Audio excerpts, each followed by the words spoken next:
the would-be Trump assassin Thomas Crooks, raising serious questions about whether federal agencies missed red flags before last year's shooting in Butler, Pennsylvania. The New York Post's Miranda Devine reporting that a source reviewed 17 social media accounts tied to Crooks, revealing an extensive online footprint the feds have not openly discussed. Crooks allegedly used they, them pronouns on the platform, posted years of violent rhetoric, and flipped from pro-Trump to openly anti-Trump in the months leading up to the attack. One former FBI agent telling Devine if they have investigated that kid, there's a record of it, and there's an assessment that some leader made that was not a threat, or it rose to a level and they did something else.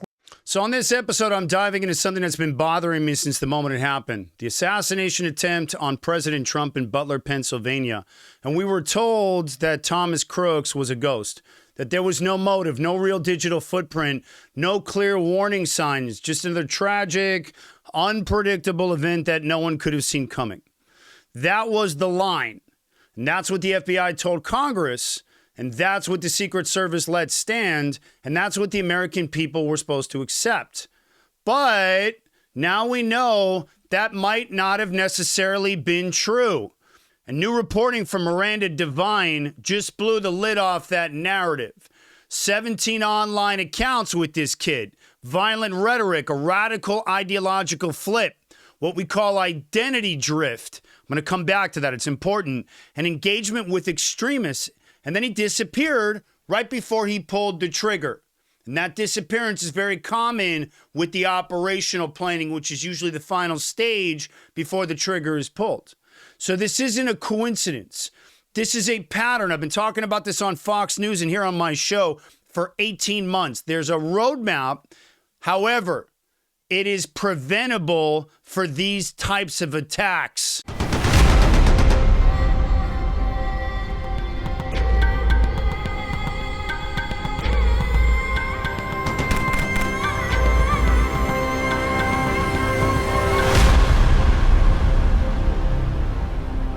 So when a would-be assassin takes a shot at the president of the United States, everybody agrees that the public deserves the truth. And if they don't get the truth, it's usually because they're not quite aware of exactly what the facts are, or they're still peeling this thing apart. And so the public deserves the truth, and I agree. And the truth is that the FBI apparently sold a fantasy about Crooks. They said Crooks appeared to have no motive, no significant digital trail, which we're now finding out isn't true. I knew this kid had a digital trail long before this even came out. Nothing that explained why a 20-year-old kid climbed onto a rooftop and then tried to blow Donald Trump's head off. But Miranda Devine revealed something very different. Crooks wasn't a ghost.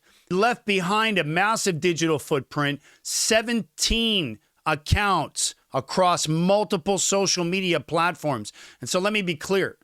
A person with 17 online accounts, with 17 online identities is not invisible. That is someone who is struggling.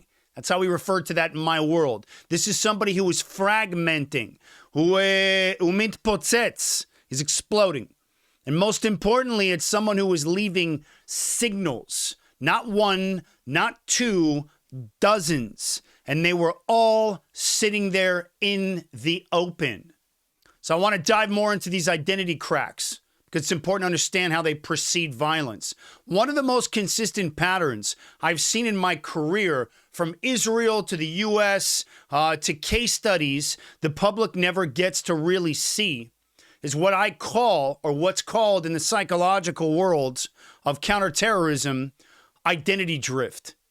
And when a young man starts slipping into anonymous subcultures, switching personas, changing pronouns, using niche platforms like DeviantArt, or engaging in bizarre fetish communities like the furry community, it's not about politics, it's about fracture. And this is a marker of psychological destabilization. And according to Devine's reporting, Crooks was doing exactly that. He was using the they, them pronouns online. He was neck deep in the Fury forums. I'm already seeing it on GIDEON. And he was changing identities and hiding behind cartoon avatars. that fantasy world is a big part of the shooter profile today. And this is not normal behavior for a stable mind. So clearly, this is mental health driven. That is someone stepping out of reality and into a world where violence becomes the release valve. And we saw this with the Uvalde shooter, the Highland Park shooter, the Buffalo shooter, the Waukesha shooter, the Allen shooter, the El Paso shooter. When identity goes, impulse, control goes with it. And the next step after that is the grievance. And then the violence.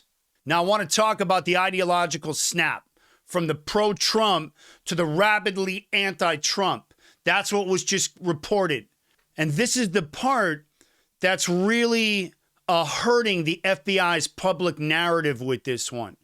And I want to be clear. I've worked with the FBI, with my law enforcement agency. I've trained the FBI, different SWAT elements throughout the country. I'm a big fan of the FBI. I'm a big fan of Kash Patel. So I'm not sure where this all got lost in translation. Maybe this is just the FBI still trying to figure this out. However, according to reporting, Crooks was originally pro-Trump. Then something happened.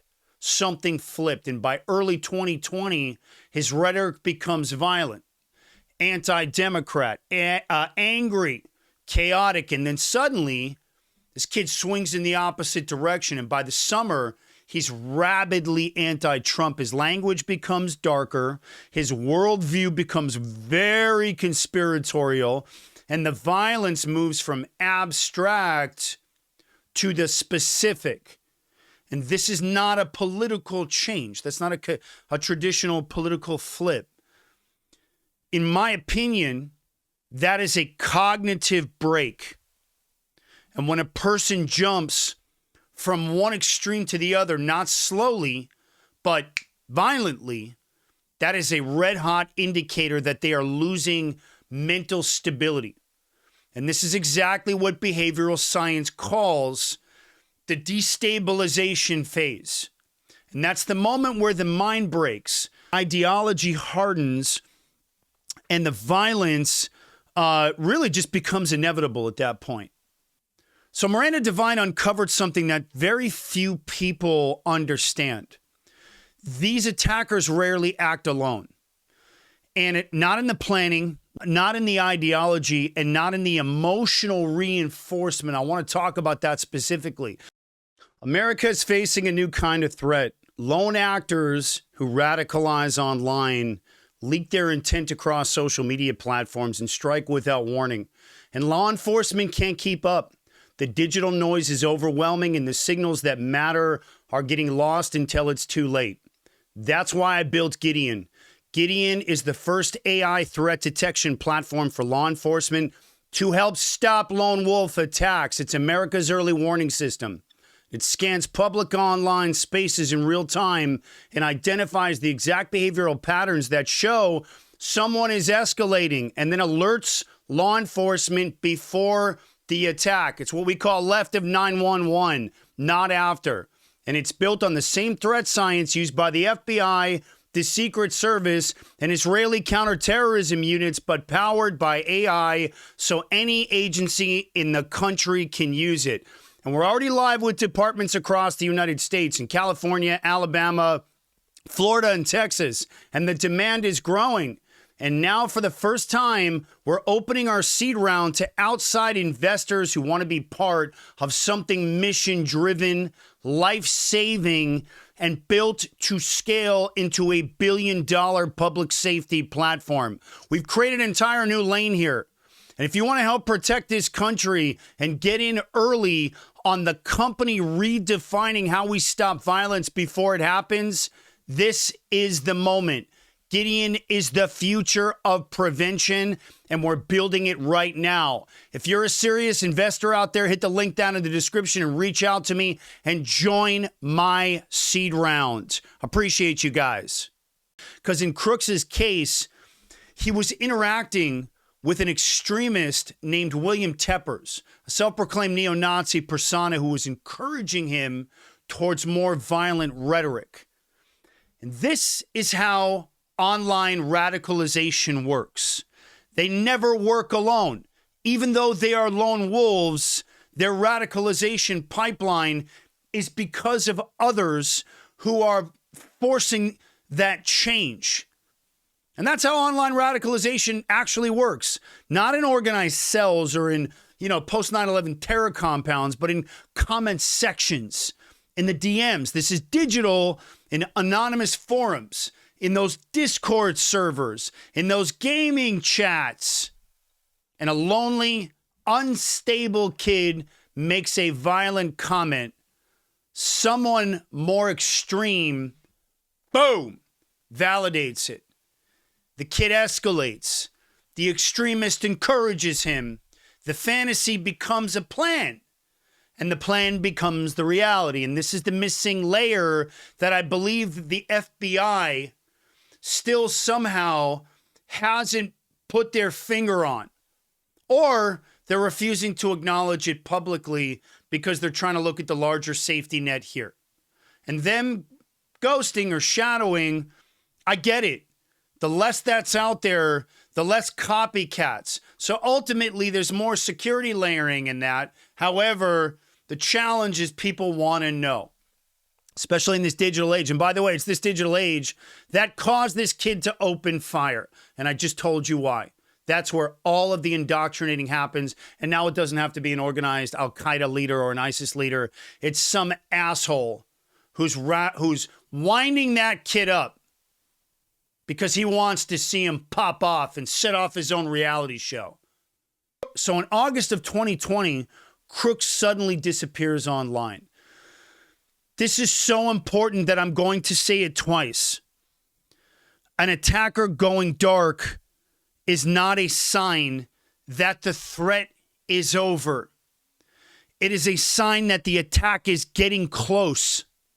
And every lone wolf attacker does this. Parkland went silent. Uvalde went silent. Allen, Texas went silent. The Highland Park shooter went silent. And Crooks, same behavior. And the FBI knows this pattern. The Secret Service knows this pattern. They've been building the playlist on the threat pathway for 30 years. It's the same ontology and behavioral science that I used to build the ontology for the GIDEON platform. It's based on the data going 30 years, 35 years back, all the way to the Reagan assassination attempt. And it's called the breach phase. And right before they act, they retreat into isolation and what we call preparation. And this is where the early warning matters the most, because once they breach, they step into the kill zone, and guess what? You're already behind it. You're too late. You're finding the manifesto, just like the DC shooter, 900 pages, but guess what? The bodies are already dead on the ground. So, now I want to address the elephant in the room. The point here is to be fair. The point here is to get to the bottom line so that we can prevent the next attack. And if I offend people, too bad. Why did the FBI not tell Congress about any of this? Why didn't they discuss the ideological flip? Why didn't they mention the subcultures, the violent rhetoric, or the extremist encouragement, or the disappearance, or the 17 accounts? Why did they not mention it? Is it because they hadn't put their finger on it yet?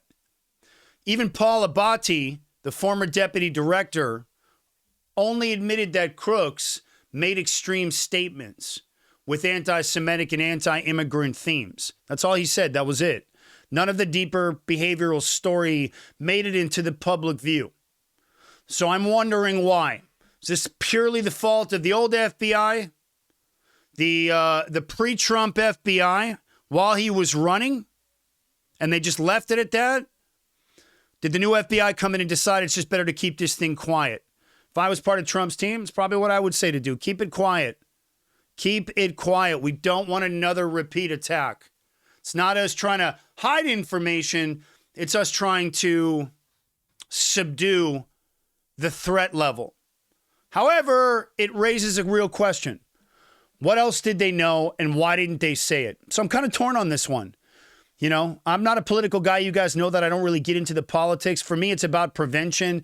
It's also important to have transparency. This is about the American people being told the truth about a threat that almost killed our president. And this is why agencies across the country are turning to new tools like mine, like Gideon. There's no question about it, because they don't want to wait for the federal briefings that leave out the most important details. So I want to talk about what this means for the threat prevention in America here moving forward and kind of cut through that noise a little bit. This story confirms something that I've been warning about for the last 18 months on Fox News. Lone wolf attacks are preventable. And it's not censorship that's going to prevent them. Not by surveillance, but by understanding the behavior. Every attacker broadcasts its identity drift, its ideological oscillation, violent language, external validation. There's that withdrawal, the last-minute silence, the pre-attack fixation. The suicide ideation is one of the biggest connections in that threat pathway to homicidal. Suicide and homicide are part of the same threat well. Tactical preparation, that's another big part of this. And these are the behavioral signals. And I don't care about the ideological ranting or grievance. I don't care where they are in the political spectrum. I don't care if you're a right-wing neo-Nazi douchebag or a left-wing Marxist, communist, trans idiot. I don't care, because the behavior doesn't lie. And these are the signals. And nobody pops off automatically and just kills. There's always a pathway. And it's been studied for 35 years. And that's the same behavioral science that is loaded into the GIDEON engine. And these are the signals. These are the digital footprints. They're not random. They're not invisible. I'm very transparent about this. And they're not rare. They're just consistent. And they're predictable. And they're traceable. And with the right system in place, they're completely actionable. And in Crooks' case, we now see all of them. Layered, sequential, and screaming for attention. Look at me, look at me. And that's the future of stopping these threats. So where does this leave us? With a truth that's uncomfortable, but it's necessary. And the biggest threat in America right now isn't organized terrorism, it's not organized crime, it's the lone actor. And it's the isolated kid with 17 accounts, that quiet radical, the digital drifter, the one that slips between the cracks because nobody's looking at the full picture. And that is exactly why I built Gideon, to catch these patterns, the same ones that we saw with Crooks, before they cross the line from fantasy to violence, to give law enforcement really early warning. The only way to put this genie back into the crazy bottle is to get in front of these attacks and to give law enforcement early warning, not just after action reports. So to stop the next Butler or the next Parkland or the next Uvalde before the damage is done, you've got to get in front of these things, because the truth is very simple. The signals are there, the patterns are clear, and America can't afford another attack. So that's where I'm at with all this. The signals are there, the patterns are clear, and America cannot afford another attack. If you're law enforcement out there, reach out to me. Get on my pilot program, schedule a demo with me, hit the link down in the description. Let me show you the platform. If you're an investor, I have opened up my seed round to public investors, qualified investors who want to be part of America's early warning system. This will turn into a billion-dollar opportunity here. I'm building left of 911. If you're a serious investor out there with reach and you're credible, reach out to me and join my seed round. I want to thank you guys for watching this one. I'm Aaron Cohen. You're watching the Aaron Cohen Show, and I will catch you guys on the next one.